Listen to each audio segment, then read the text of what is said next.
बार गौतम बुद्ध के शिष्य आनंद भिक्षा लेने एक नगर में पहुंचते हैं। बहुत देर चलने के कारण उसे जोरों की प्यास लग जाती है, जिसके कारण आनंद कुएं के पास जाते हैं, जहां पर कुछ स्त्रियां पानी भर रही होती है। आनंद उन स्त्रियों के पास जाकर पानी पिलाने का आग्रह करते हैं।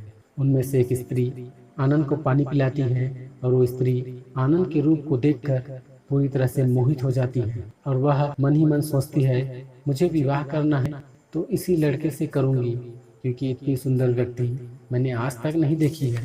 और वह स्त्री मन ही मन उसे अपने पति बनाने का योजना बनाने लगती है। आनंद राजकुमार थे, जिसके वजह से वे बहुत सुंदर थे। वह स्त्री आनंद से विवाह करने की योजना बनाने लगती है कि किस तरह से मैं इस व्यक्ति से विवाह कर सकूं। आनंद वहां से जा रहा था कि वह स्त्री आनंद को अपने घर भोजन के लिए आमंत्रित करती है। आनंद उस स्त्री का आमंत्रण स्वीकार करके भोजन के लिए चले जाते हैं। घर पहुंचकर वह स्त्री भोजन पकाकर आनंद को भोजन कराती है और जब आनंद भोजन कर रहे होते हैं तो वह स्त्री आनंद को एकटक देख रही होती है। आनंद भोजन करके चले जाते हैं। भोजन के जाने के बाद वह स्त्री अपनी माँ से कहती है, माँ, आपको मेरे विवाह करानी थी ना, मैं विवाह के लिए तैयार हूँ और मैंने अपना वर भी चुन लिया है। उसकी माँ पूछती है, कौन है वो? वह स्त्री कहती है, वो ये भिक्षु है जो हमारे घर भोजन करने आए थे। उसकी माँ कहती है, पागल हो गई है तू, वह एक भिक्षु है और उसने अपने संसार को त्याग कर दिया है। वह स्त्री कहती है, तो क्या हुआ, मैं उन्हें पुनः संसारी बना दूंगी।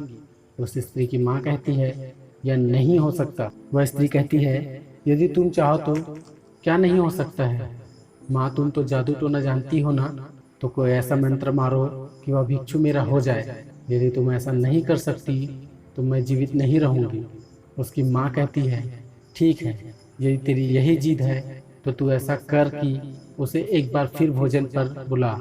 मैं वशीकरण के कुछ दाने दे दूंगी, तो उसे भोजन में मिलाकर उसे खिला देना, फिर वह भिक्षु हमेशा के लिए तेरा हो जाएगा। अगले दिन वह स्त्री आनंद को भोजन के लिए आमंत्रित करती है। आनंद उस स्त्री के आमंत्रण स्वीकार करके घर जाकर भोजन ग्रहण करने लगते हैं। उस स्त्री ने भोजन में पहले ही वशीकरण के दाने मिला रखे थे, जिसके कारण वह आनंद बेहोश हो गया था। आनंद के बेहोश होते ही वह स्त्री आनंद के साथ गंधर्व विवाह की तैयारी में लग जाती है। वहाँ बुद्ध के पास सभी भिक्षु भिक्षाटन करके लौट आते हैं, परंतु आनंद वापस नहीं लौटता। आनंद के वापस न आने का कारण बुद्ध अन्य भिक्षुओं से उसके बारे में पूछता है। सभी भिक्षुओं में से एक भिक्षु कहता है, भगवान, आज आनंद एक स्त्री के घर भोजन करने के लिए गए थे। बुद्ध कहते हैं, परंतु बहुत समय हो गया है, अब तक उसे लौट आना चाहिए था। तुम जाओ और उसे देख कर आओ।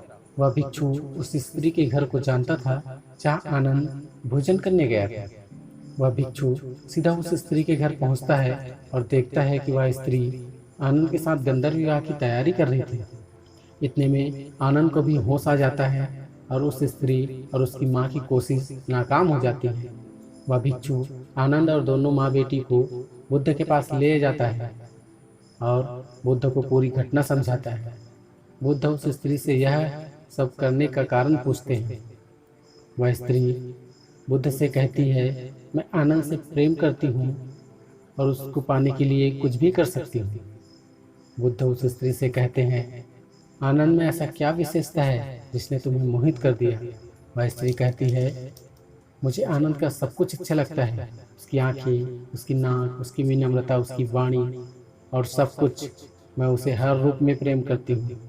बुद्ध कहते हैं, आनंद में गुणों का भंडार है जो किसी को भी आकर्षित कर सकता है, परंतु क्या तुमने उनके प्रेम भरा हृदय नहीं देखी? क्या तुम जानते हो आनंद सर्वाधिक प्रेम किससे करता है?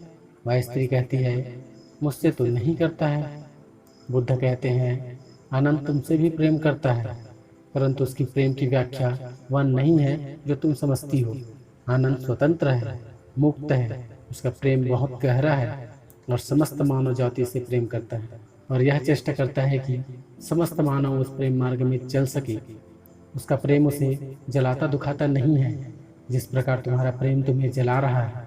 यदि आनंद से तुम प्रेम करती हो तो समझोगी और उसके प्रेम में कभी बाधक नहीं बनोगी, अपितु उसके प्रेम को ऊंचाई तक ले जाने की चेष्टा करोगी। बुद्ध की बात सुन वह स्त्री रोने लगी और बुद्ध से कहती है, मेरा प्रेम स्वार्थी था, आनंद को अपने आप से बांधना चाहती थी। क्या मैं भिक्षु आनंद की तरह प्रेम कर सकती हूँ? और क्या आप मुझे सिखाएंगे ऐसा प्रेम करना जो निस्वार्थ हो, संपूर्ण मानव जाति के लिए? बुद्ध कहते हैं, अवश्य सिखाऊंगा।